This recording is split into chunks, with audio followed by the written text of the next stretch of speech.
Hello everyone, welcome to the world of Nandini.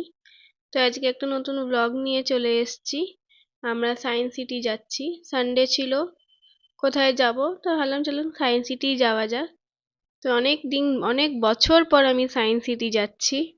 অনেক ছোটবেলায় আমি গেছিলাম। তো এখানে খুব সুন্দর লাগছে ফটোটা সায়েন্স সিটি আর সাথে অ্যাটমসফিয়ারের। তো চলুন যাওয়া যাক। ভেতরে গেলাম। ভেতরে এন্ট্রি টিকিটের কাউন্টারটা ভেতরে। এখানে দুটো ক্যাফে আছে, একটা হেরিটেজ ক্যাফে আর একটা খানা খাজানা রেস্টুরেন্ট টাইপের।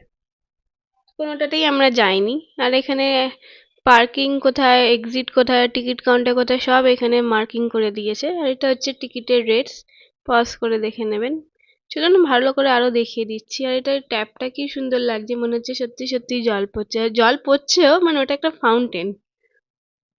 তো ভেতরে যাওয়া যাক। এখানে অনেক রকমের শোজ হয়। আর এটা হচ্ছে সায়েন্সেরই কোনো কিছু একটা মডেল ওরা বানিয়ে রেখেছে এখানে। এখানে আশেপাশে ভেতরে প্রচুর সায়েন্স রিলেটেড প্রচুর মডেল বা দেখা যাবে ওখানে। চলুন দেখাবো একটু একটু করে। আর এটা হচ্ছে টিকিট কাউন্টারটা ওদের। টিকিট পার হেড 70 রুপিস করে।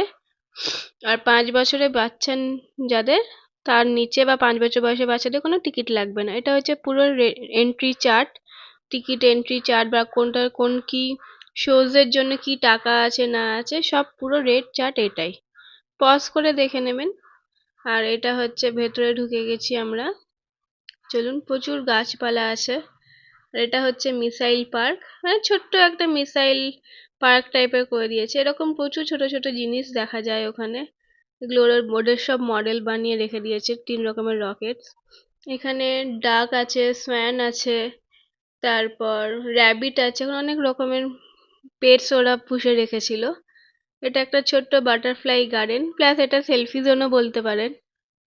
আর এখানে মনে হয় ওদের ফ্ল্যাগ হোস্টিং হয়, এরকম একটা বড় স্টেজ টাইপের ওরা করে রেখেছে। এটাও খুব সুন্দর। আর সব থেকে মেন হচ্ছে খুব নিট অ্যান্ড ক্লিন। আমি বহুত বছর পর সায়েন্স সিটি এলাম, অনেক কিছু চেঞ্জ হয়ে গেছে সায়েন্স সিটিতে। এখানে এই যে এটা ওয়ার্ল্ড ক্লক ওদের,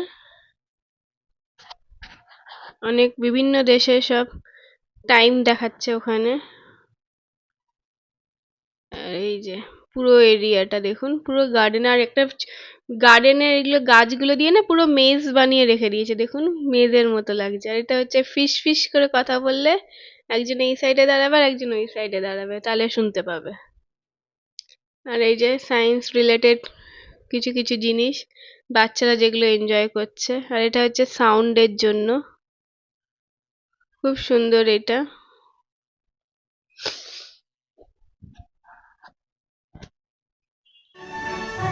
এটা হচ্ছে লাইট অ্যান্ড সাউন্ডের ফাউন্টেন হচ্ছে। এটা রাত হলে আরো ভালো লাগবে, এখনো লাইট জ্বলছে না, তো এটা সারাদিন রাতই হয়। কিন্তু এখন বোঝা যাচ্ছে না, লাইট নেই তো, মানে লাইটিং ওরা দেয়নি, যেহেতু দিনের আলো আছে। তো এবার রাত হতে হতে তখন মনে হয় না আর কেউ থাকে, 7টার সময় বন্ধ হয়ে যায়। খোলে সকালে 10টার দিকে খুলে যায় আর 7টার দিকে বন্ধ হয়ে যায়। আর টিকিট কাউন্টার 6টায় ক্লোজ হয়ে যায়। আর এটা দেখুন 3টে রোপওয়েতে করে যাচ্ছে, খুব সুন্দর। আমার রোপওয়েটায় এবার খুব চাপার ইচ্ছা ছিল, তো এবার টাইমের জন্য হলো না। মানে ভেতরের টিকিট কাউন্টারগুলো 6:30টায় ক্লোজ হয়ে যায়। আর এন্ট্রি মানে মেন এন্ট্রি টিকিট কাউন্টার 6টায় ক্লোজ হয়ে যায়। আর 7টার মধ্যে সব ক্লোজ, মানে কোনোটাই আর কিছু চলে না। মানে ওরা ওরা বের করে দেওয়ার জন্য বলে। আর এই যে আমরা ডার্ক রাইড শো দেখতে চলে এসেছিলাম। পার হেড টিকিট পড়েছিল 50 টাকা করে ডার্ক রাইডের। আর একটা আছে এভলিউশন অফ হিউম্যান, সেগুলোর টিকিট পড়েছে 65 করে। তো আমরা একটাই শো দেখেছি ডার্ক রাইড, অনেকটাই দেরি হয়ে গেছিল, ওই জন্য গেছিলাম ডার্ক রাইডটাই দেখলাম। টয় ট্রেনে করে নিয়ে ওরা পুরো ভেতরে ঢুকিয়ে ঘোরাবে। চলুন ওটাও শোটা আমি দেখিয়ে দিচ্ছি, অল্প করেই দেখাবো। নেক্সট ভিডিওতে আমি পুরো শোটাই আমি ভিডিও দিয়ে দেবো। আর এই দেখুন কি ভিড়, প্রচুর ভিড় ছিল। আমরা মোটামুটি 45 to 50 মিনিটস আমরা ওয়েট করেছি লাইনে, তারপর ফাইনালি আমাদের চান্স এসছে দেখার। এই যে এইভাবে এন্ট্রি করাচ্ছে ভেতরে, এই টয় ট্রেনে বসিয়ে দিল। এই যে সামনের গেটটা খুলে গেল, দিয়ে ভেতরে ঢুকিয়ে দিচ্ছে। দিয়ে গেটটা আবার ঢুকিয়ে দিয়ে গেটটা ক্লোজ করে দেবে। এরকম 3টে ওদের ছোট ছোট ট্রেন আছে, মানে অ্যাট এ টাইম একটা করেই ঢুকাচ্ছে ভেতরে। এই যে ওই সাইড দিয়ে এক্সিট হয়ে গেল, যেটা ঢুকলো সেটাই আবার এক্সিট হয়ে গেল এই সাইড দিয়ে। দিয়ে আর একটা এন্ট্রি নিয়ে নেবে। টোটাল মোটামুটি ওই 7 to 8 মিনিটসের শো ভেতরটা দেখাচ্ছে। ভেতরটা খুব অন্ধকার, কিন্তু খুব ভালো লাগবে, খুবই ভালো লাগবে। শোটার আমি একটু ক্লিপস দিয়ে দিচ্ছি, চলুন আপনাকে একটুখানি ক্লিপস দিয়ে দিচ্ছি। পুরো ক্লিপসটা আমি নেক্সট ভিডিওতে দিয়ে দেবো। এই যে এবার আমরা এন্ট্রি করছি।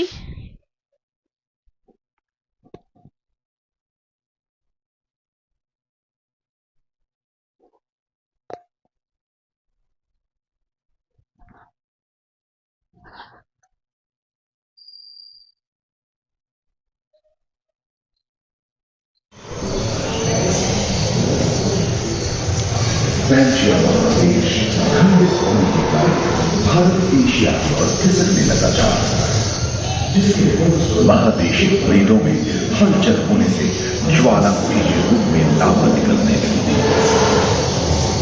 इसके फलस्वरूप आए भूकंप से विभिन्न भौगोलिक आकार एवं आकृतियां निर्मित हुई।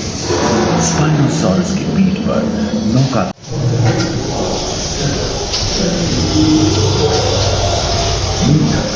कछुओं और मगरमच्छों का जन्म लगभग 22 करोड़ वर्ष पहले इस धरती पर हुआ था। प्रथम स्तनपायी जीव मेगाज़ोस्टोर चूहे जैसे आकार का था। प्राचीन सरीसृप समाप्त होने लगे और उनकी जगह डायनासोर ने ले लिया था। ये घटना प्राय পুরোটা খুব ভালোই লাগলো। আশা করি বাচ্চারা খুব এনজয় করবে এই ডার্ক রাইড শোটা। আর এটা হচ্ছে একটা জেট প্লেনে মডেল করা আছে এখানে। এই যে রোপওয়েতে গেছিলাম আমরা, 75 পার হেড, যেটা এক্সিট করে দেবে এই সাইডের রোপওয়েটা, আর একটা আছে এন্ট্রি করে দেবে। আর আমাদের মোটামুটি সায়েন্স সিটিটা খুব ভালোই ঘোরা হলো। নেক্সট টাইম আমার দুটো জিনিসের ইচ্ছা আছে, একটা ফ্লাইং মেশিন, শুনেছি ওটাও খুবই ভালো, আর একটা আছে রোপওয়ে। মানে রোপওয়ে দিয়ে এন্ট্রি করলে সুবিধে, মানে ওখানে মেন এন্ট্রি টিকিট আর রোপওয়ে টিকিট কেটে নেওয়া যাবে। তো এন্ট্রির জন্য 70 রুপিস নিচ্ছে আর এক্সিটের জন্য 75 রুপিস। আর কিছু ফটোস আমি শেয়ার করলাম যেগুলো আমরা ওখানে ক্লিক করেছিলাম। ঘুরে আসতে পারেন। তো আমার মতে হাতে 2 থেকে 2.5 ঘন্টা টাইম নিয়ে গেলে মোটামুটি যেগুলো আপনাদের পছন্দের রাইডস বলুন, যেগুলো যেগুলো পছন্দ হবে সেগুলোতে আপনার ভিজিট করতে পারবেন। তো ব্লগটা কেমন লাগলো জানাবেন। Thank you for watching my videos.